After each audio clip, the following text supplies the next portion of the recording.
Hello and welcome.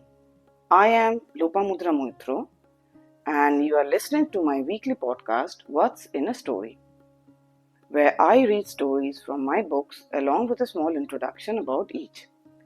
These stories are from my work as an anthropologist from across India and South Asia, and the introductions with each story helps to explain different related information about, say, maybe aspects like history, languages and literature, music, trade and economy, festivals, or facts about archaeology, and many other things which are all important to understand or get a meaning or a context of a story. In this second season, we will listen specially to narratives of and about water bodies from Asia, and this will include stories from the smallest of water bodies like wells or small ponds to lakes, rivers, or the sea and the ocean. Let's listen to today's episode in season 2 of What's in a Story.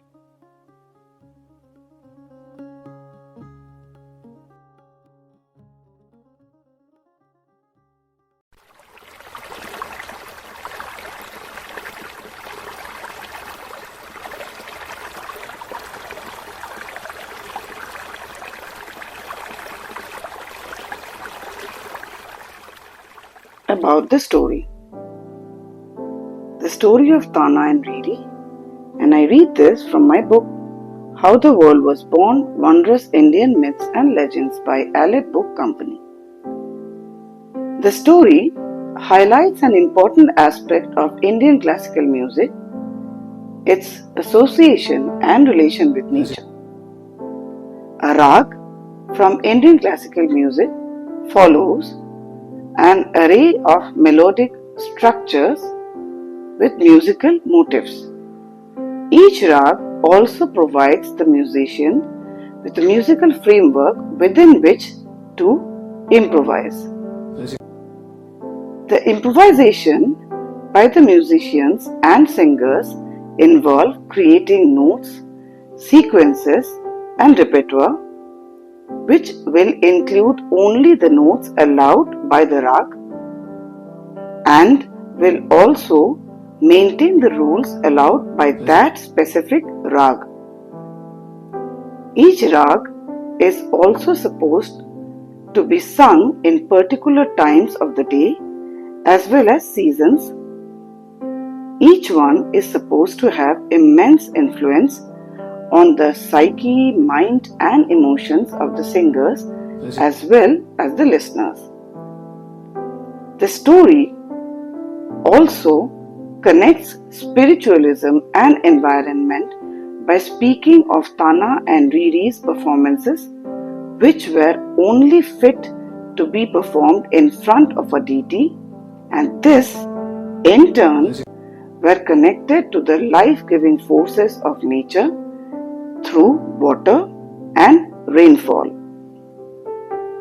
Today, Tana and Riri's story is also reflected in a sacrosanct temple in the region, and there is also an annual Tana Riri music festival held every year in the region of Gujarat. Follows the story from my book How the World Was Born, Wondrous Indian Myths and Legends.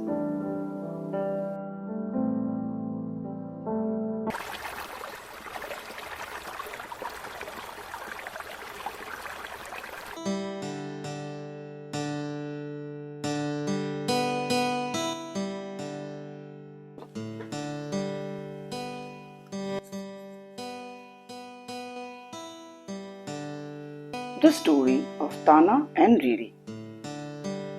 The story of Tana and Riri occupies a special place as they are associated with the annual music festival held in Vadnagar in Gujarat. As the famous story of Tana and Riri goes, in the past there were two sisters who were gifted with the ability to sing raag Malhar in its most perfect, pristine form. They were born around the middle of the 16th century in the northern Gujarat town of Vadnagar near Visnagar.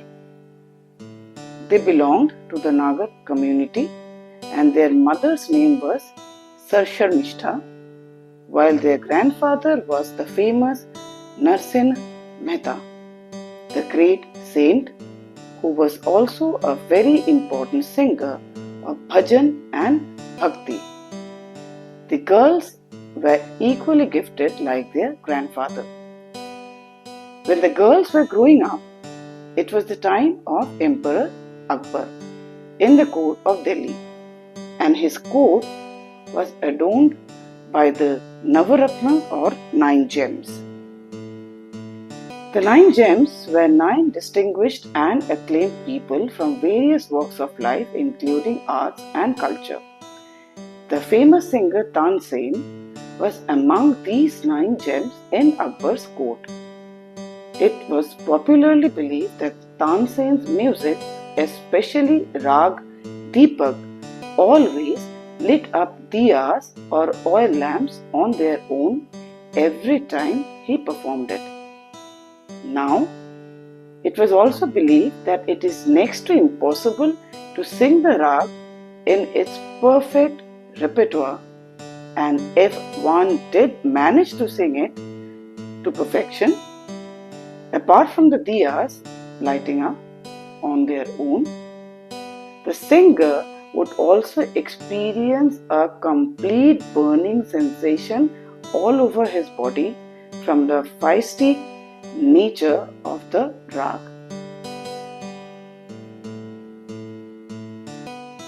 This could only be calmed by the cooling showers brought down by singing the raag Megh Malhar to absolute perfection. Thus, one day, when Tansen did sing raag Deepak in Akbar's presence at his insistence, all the diyas lit up all around. Everyone was mesmerized by the magic, including Emperor Akbar. However, after Tansen finished singing, his body started to burn with the fierceness of raag Deepak. This was a challenging predicament for Tansen, and he started to roam all across the kingdom seeking a cure and a possible singer who could sing raag Megh Malhar to perfection so that his burning can be appeased by some cooling showers, that is rainfall. Ministers and soldiers were sent out of Akbar's palace to even distant places to aid the singer in his search. One day, the commander-in-chief of the army, Amjad Khan, reached Vadnagar along with Tansen, as he had heard about the 2 sisters from Vadnagar and their magical ability to sing raag Megh Malhar to perfection. The chief of the army knew that he would soon find a solution to the problem, and true, the girls, with the approval of their community and their mother, did help out an ailing Tansen by singing raag Megh Malhar. Rains came down in torrents and calmed Tansen's burning sensation. When Akbar later heard about the story from the army chief, he desired to meet the singers. Thus, the army chief returned to ask the 2 sisters to accompany him to Akbar's court. Now, this was a difficult situation for both Tana and Riri, as they did not want to make the emperor angry, but also were not at all willing to perform their music for entertainment, as they would only sing for their village deity. The sisters left their home and took their own lives sadly by drowning themselves in the talab or pond nearby. Many days later, when Akbar received the news of the sad death of the two sisters, Tana and Riri, he apologized to the community and the parents of the girls and also requested Tansen to create a new genre of musical piece in honor of Tana and Riri. Now, there is another slightly different version of the story. According to this other version, while Tansen was searching for a cure across India, he reached Vatnagar. Tansen knew that the people of Gujarat were famous for their music, and he hoped that he could find an antidote there. At night, Tansen sat down to rest under a tree on the bank of the river Sharmishtha. Early next morning, he was surprised to witness an interesting thing. With the break of dawn, women from the village gradually crowded around the river bank to fill up their clay pitchers. Among the many women were two sisters who looked very different from the others, and they were doing something strange which drew Tansen's attention. One of the sisters was filling up her pitcher and emptying it immediately again. The other stood patiently in anticipation as if something was about to happen. The sister who was holding the pitcher said aloud, "I will not fill up the pitcher till I hear the tunes of the raag Malhar from the flowing waters inside the pitcher." Thus, she kept on emptying her pitcher for some time, and finally, when she was satisfied that the water in the pitcher started to emit the perfect repertoire of raag Malhar, she stopped, filled up the pitcher, and she was perfectly satisfied. These were the two sisters, Tana and Riri. Tansen understood immediately that only these two sisters could save him. Just as the girls started on their path to return to their village, Tansen approached them and with folded hands pleaded, "I am a poor Brahman, and at the emperor's insistence I sang raag Deepak, and now my entire body is burning under the severeness of the spell of the raag. I just saw that you are the masters of raag Malhar. Can you please sing it to me so that my body can calm down and I can return peacefully? Otherwise, I will perish soon, and I cannot take this burning sensation much longer. Please help me." The two sisters were shocked at the strange request from a complete stranger, and they informed Tansen that they would seek the approval of the village elders first as well as their parents. The parents of the girls and all the village elders were equally amazed at the request, but in order to help an ailing person, allowed the girls to perform and then save the poor Brahman's agony. Tana and Riri, however, had already understood that it was the famous singer Tansen in disguise, as only he could have sung raag Deepak to such perfection. Anyhow, they started to sing, and soon grey and black clouds filled up the sky, and it started to rain torrentially. Tansen got completely drenched, and it cooled down his burning sensation, and he was ready to return to the palace of the emperor. Tana and Riri mentioned that they understood who Tansen really was, and though he was taken aback at first, He thanked with folded arms and bid goodbye to the village as well as Tana and Riri. In Delhi, Akbar was greatly surprised to hear the story from Tansen about Tana and Riri and their magical singing abilities. He immediately desired to meet them. Now, as Tansen was narrating the story to Akbar, two princes overheard the story. They were amazed and could not believe their ears. They immediately wanted to visit the village and get the two women singers to the palace.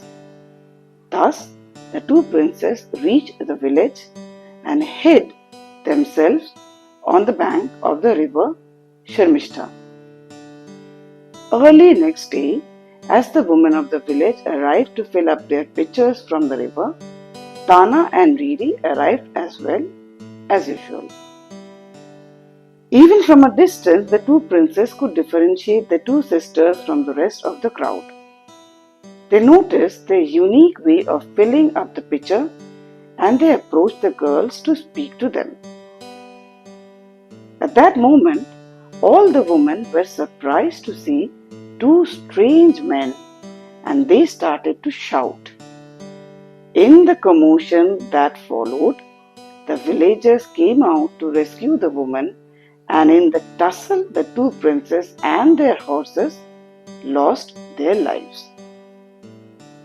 The two princes and their horses were buried on the banks of the river.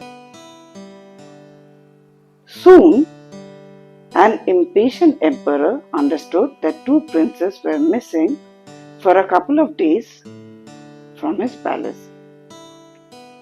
He sent men to search for them. Shortly, his spies informed him that the two princes had gone to Vadnagar and were killed by the people there. A very angry emperor gave orders to teach the people of Vadnagar a lesson. Thus, the army of the emperor marched and reached Vadnagar. They massacred and killed many and imprisoned the two sisters Tana and Riri.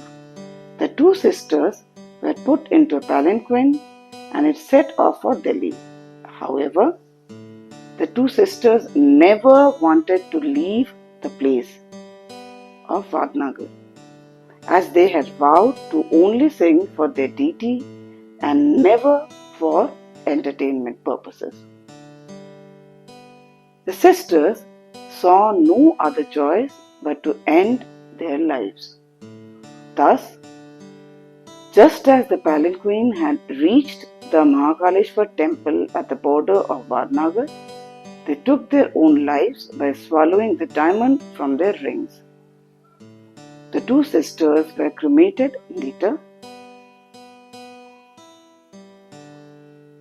and two structures resembling temples were built in the area in memory of these two sisters and their sacrifice.